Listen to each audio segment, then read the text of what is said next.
What an episode. Hello, welcome back to my Doctor Who review for The Giggle. Now, before I continue on, there will be spoilers, but not right now. In the beginning, if you see somewhere on top of spoiler free, that means you're free to watch this without spoilers, though you probably will end up finding spoilers regardless because everything's getting posted on even the Doctor Who official sites and stuff just because. So, The Giggle. What did I think of The Giggle? I loved it. I loved every single thing about it. I thought it was a fantastic episode and phenomenal wrap up to these three specials. You know, I didn't like the Star Beast. I loved the Wild Blue Yonder, and I loved The Giggle. So basically, The Giggle is the sequel to the lost serial, The Celestial Toymaker, by the that starred, the first Doctor, Stephen and Dodo. Now that episode is getting a animated version coming out soon, which the animation doesn't look great for. Anyway, that's besides the point. So the episode basically opens with a look back into like the early stages of the television being made. We see the toy maker and his toy shop. Neil Patrick Harris was fucking phenomenal as the toy maker. I absolutely loved him in this as the toy maker. I thought he'd done a phenomenal job. But we're getting ahead of ourselves here. So basically, back in present day Earth, there's riots and all this stuff happening because the toy maker puts this laugh in subconsciously, kind of like the Angel Network that the Master did in Series 3, that makes everyone think that they're right, except for those who have traveled with the Doctor. Which is, on brand for Russell. He's done something similar to that in the past, like I said, with the Archangel Network, but also in the Series 2 finale with because everyone but Jackie traveled with the Doctor, they have the background Archeron energy that would have sucked them into the void. And so yeah, then the Doctor obviously travels back and he goes into the toy shop, and that's when he starts to recognize that it's the toy maker. And so they have a game. And then, it ends. And then we jump it back into 2023. And then that's where I have to end, kind of with spoilers. So you'll still hopefully see it above. So David Tennant in this was fucking phenomenal. He was absolutely amazing, as David Tennant is. The same with Catherine Tate. We get to see Kate Ledbridge Stewart, who actually does stuff. Unlike in Flux where she done sweet fuck all, in this she actually does a little bit more. And of course Neil Patrick Harris as the toy maker.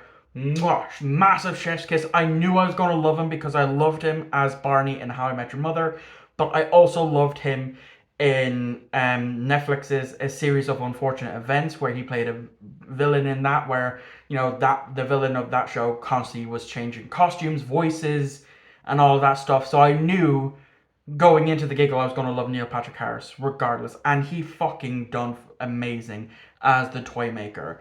I absolutely enjoyed it because prior to him even being announced as the toy maker, it was speculated for the longest time. So I then went out and done a bit of research on him. I did watch the only remaining episode of the Celestial Toymaker at this time, and then I listened to the Sixth Doctor Big Finish audio that would have had the Toymaker return in this during the Sixth Doctor run, but then that got scrapped, and then we got Trial of a Time Lord instead.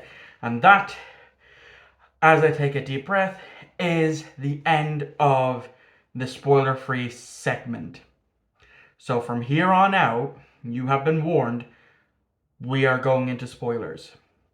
So you have not long left to click off and make sure you subscribe and come back later, because spoilers are ahead. Okay, so yeah, I definitely think this is going to split, if not a large part of the fandom, but it could. I don't know. I haven't even gone on Twitter yet to see the what dumpster fire might be waiting on there, because I don't know how Matthew Toffolo, Billy Joel and Garrett, see the episode, though I'm pretty sure they'll love it. Of Batman March, the Review of Death podcast. The one I'm more looking forward to seeing, though, the reaction is Ian Levine, because he's the guy who saved a lot of the classic episodes. He went out and found them, but he's also been like mad on going on a few rants on Twitter with in each individual episodes about wokeness and all that stuff. Like, not that I have a problem with any of that. Anyway, so during the final confrontation in the with the toy maker in 2023 on top of Unit Tower, the Doctor gets shot by the toy maker, because the toy maker's like, well, I fought your first Doctor incarnation, I fought this incarnation, I want to fight the next one. So the toy maker knows about regeneration, which is interesting, But then again, the toy maker's been around since 1925. I'm sure he would have kept tabs on the different versions of the Doctors over the years that have come up and ran amok around Earth and stuff. And as well, as I said in Big Finish, he fought the Sixth Doctor, maybe the Seventh Doctor in Big Finish as well, and then of course the Eighth Doctor in comics. And yeah, so then of course the Doctor goes to regenerate, which I was very, very surprised. I thought that wasn't going to happen until like the very end of the episode. And so the Doctor, accompanied by Mel, because Mel's in this, and for the small bit that she's in, I absolutely loved it, because even though I haven't seen a single Mel-centric episode, I've seen enough clips to know that I'm going to like her as a companion when I delve more into classic Doctor Who next year. And her characterization was good. I enjoyed it. So the Doctor then, I was hoping and praying that his final words were going to be "I'm ready to go," to mirror his earlier "I'm not ready to go." That didn't happen. Instead, he said Allons-y, which is fine. I still would have preferred "I'm ready to go," but of course there's the whole "why did this face come back" sort of thing, and we will get to that. And so the Doctor goes to regenerate, and then it stops. And then the Doctor tells Donna and Mel to start pulling. And I actually have a 10th Doctor action figure on hand here. So as they're pulling both arms here, because there's no way for that to be, because the arms aren't T joints. So as his arms are being pulled, out pops Shooty Gatwa's Doctor, creating the new bi-regeneration, which this is that, like I said, I don't know how badly this is going to split the fandom, introducing this new thing, because apparently it's only been theorized and stuff, and it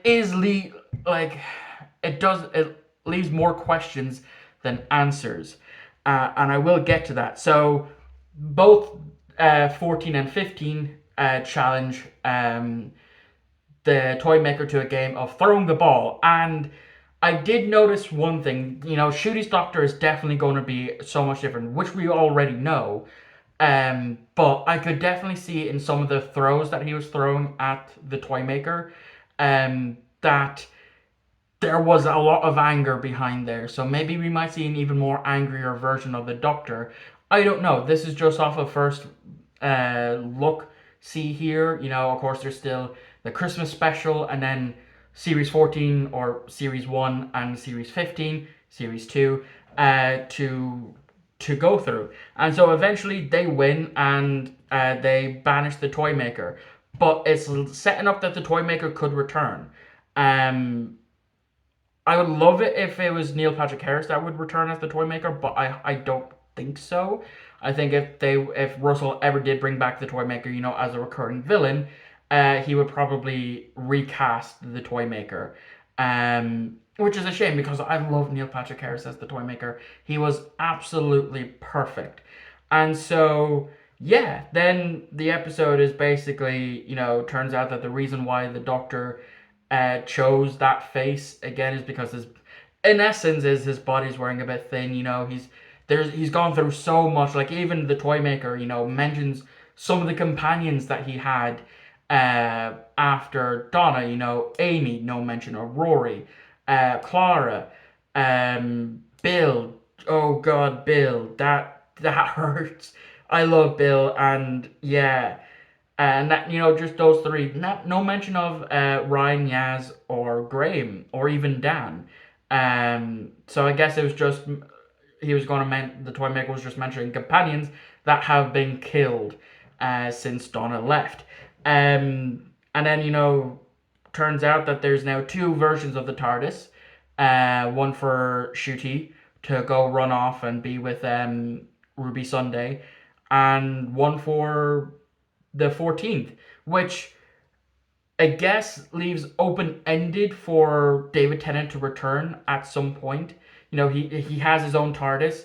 He can, and he now has a new family of with Donna and her family. Um, and it was a nice scene, you know, as with them sitting around the table eating dinner. And the one thing that really annoys me now about Yasmin Finney's character of Rose, not that she's trans, is that she's vegan. I, if anyone says to me that they're vegan, it's an instant okay. I guess we just can't be friends. As a meat eater and someone who loves eating meat, that's going to be taken out of context. I don't mean it that way. I swear. Yeah, I don't know. It's just I hate vegans. I hate vegans because they get so uppity in themselves. Anyway, that's besides the point. That's my only dislike of Rose Noble as a character is the fact that she's fucking vegan. Anyway, yeah, so still a lot of open-ended questions now. Can this version of David Tennant regenerate? You know, is David Tennant's still version of the 14th Doctor now still technically a timeless child, or do we have another meta-crisis Doctor on our hands, where the Doctor is no longer no longer Time Lord or timeless child, and just plain old human? We don't know because Russell never told us. He's left it open ended for, I guess, if David Tennant wants to ever come back for the 70th or the quarter century, you know, the 75th anniversary of the show in 15 years' time. I don't know. But overall, I loved, you know, Wild Blue Yonder, and I loved the Giggle. I really did not like the Star Beast. And I'm going to save some extra thoughts that I had about this being the 60th anniversary for a separate video. You know, so yeah, that's going to wrap this video up. So thank you all for watching. I hope you enjoyed. Let me know what you thought of this episode in the comments down below. And I shall see you all on Monday for my Torchwood Miracle Day review. So I will see you all on Monday for that.